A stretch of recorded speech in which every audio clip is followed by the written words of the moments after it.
again. Years ago. Yeah, well, the Lions had the shoe made for me, and it's probably the only left-footed kicking shoe in existence. Okay, and this is the old style where you kick straight on. Okay, yeah. Not Instead of the soccer style, yeah. Yeah, yeah, and it's made out of kangaroo. And what year was this? probably 1965. Oh, wow. Yeah, yeah. Wow, awesome. Yeah, and the Lions kicker on the roster was Errol Mann, and he told me, "I ever see you, at Tiger Stadium, broadside you." So I was his backup, and that was the Firebirds. And the instructions with that shoe, when he got a weight going on, and I don't know, I had a football, and I'd go over to Cosno High School, and I'd put it, and I'd kick it. And I learned to kick.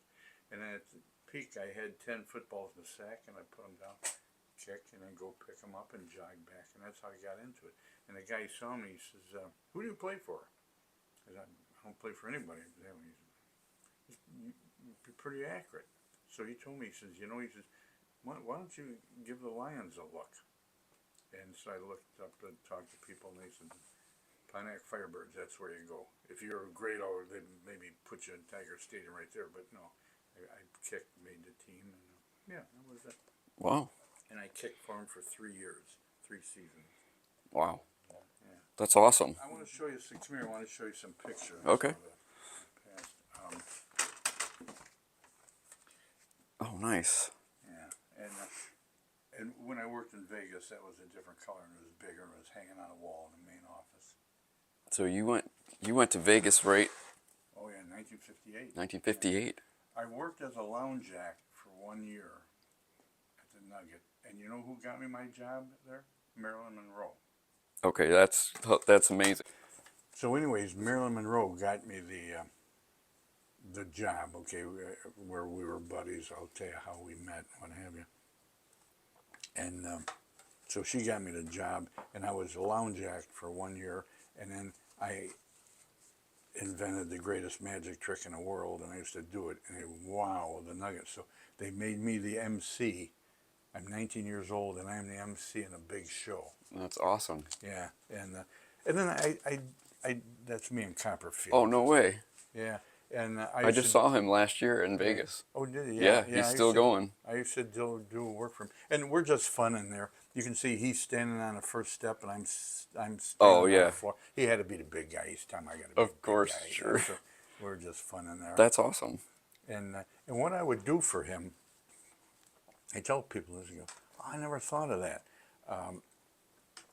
If you're going to do a card trick or a little rope trick, you get anybody out of the audience. But if you're going to do something serious, So I'm the doofus sitting in the audience, and the spotlight is on me. I go, so he'd call me up on stage, and he'd set me in a chair, throw a sheet over me, and tell the audience, "Watch this," and he pulls it off, and I'm gone.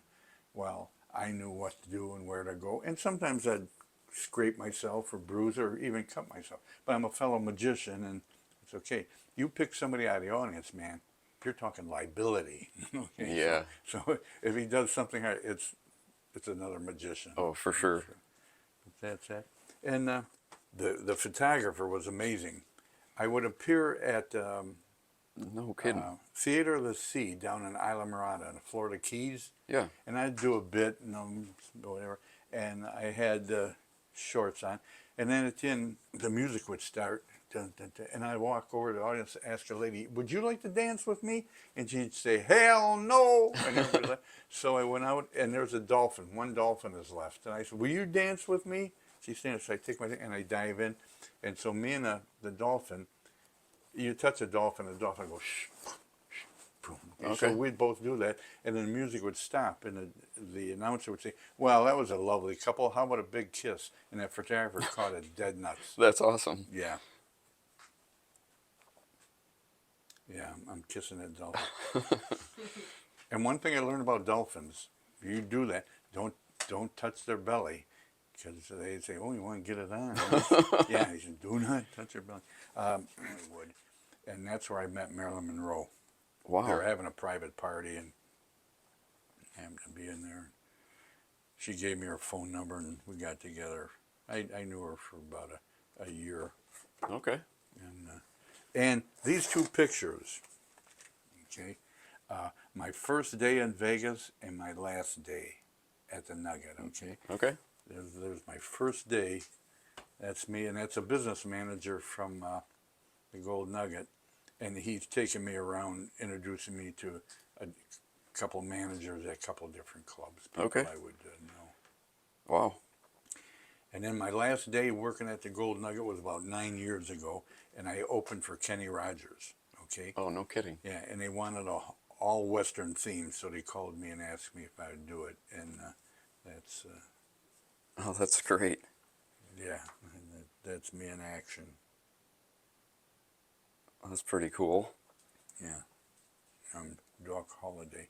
Now, I'm working at the Nugget as a lounge act, and at that time I was good buddies with Wayne Newton and his brother Jerry. They were a lounge act too. We're all bums, you know. Okay. And I'm working during the day at Hughes Aircraft, okay, and I'm starting to serve my tool and die apprenticeship, and then I'm in the tool room, and the boss found out that I'm at the Nugget, okay, and we had this key to this private bar that big shots would go to where nobody bother you, you know, and I used to take him there, and nice classy guy, and he met some big shots, celebrities. So then he told me, hey, Tom, I'll make you a deal, because I want to make other stuff. He says, you give Howard Hughes till noon, and after noon I'll just turn my back and you can do what you want. So I had the idea. So I'm the only magician in the whole world that can light a cigarette with a gun, okay? And I know I'm the only one because in Vegas, guys would hear what I do, and I'd do it about 1 in the morning, okay, doing that. And then I'd start drawing crowds. From working in front of 10, 12 drunks, 1 o'clock in the morning, now the place started to fill up. They wanted to see that. And all the magicians from around the world, they'd come to see that. And I'd ask them, did you ever see anything like this? Never. No. So I can say I'm the only guy in the whole world. And I want to show you the video of me lighting a cigarette with a gun. All right. Yeah. And I use it because sometimes later I would... See the gun? Looks good, doesn't it? Feels good. It's not real. Believe it or not, just a prop. Actually, I'm afraid of real guns, so I like it very much. To be honest with you, this gun is a cigarette lighter. It really is. Watch.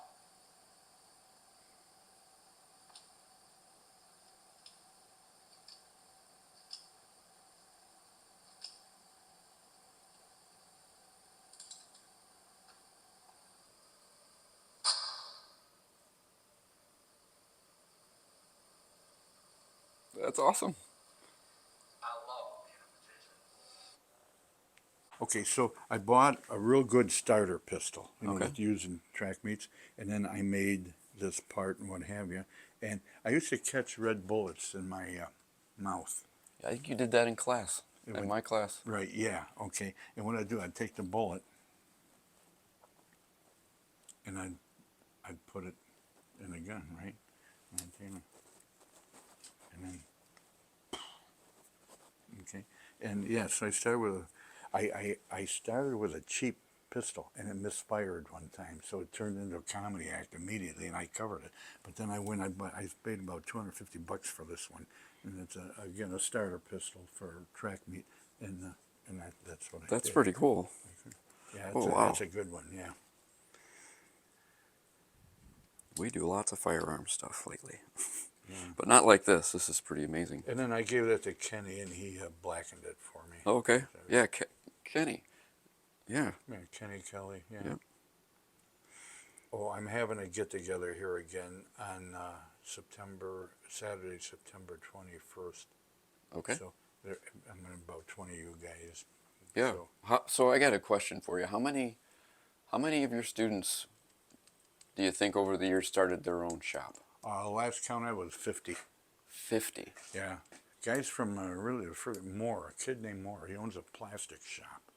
And I only heard from him once. He called me, well, Mac, I did it. I said, what? He said, I opened my own company. And I never heard from him again. But a big, tall kid named Moore. But but at last I counted there were 50. Wow. Yeah. And you've also had, what I remember, you got students that went all over the world. You got people. Didn't you have a student that works at Tesla? Yeah, in fact, he'll be here. Dave Mattingly. He lives around the corner. I see him often. And yeah, he was Elon Musk's right-hand man. And I have his business card. Dave Mattingly, Tesla, Wow. head of automotive development. And they were going to build the Tesla plant in Troy. And then Musk said, no, we're going to California. And Dave says, I ain't doing that to my family, you know. And that's why he left. Okay. Okay. But he'll be here, yeah, Dave, yeah. Yeah. Oh, that's amazing. Yeah.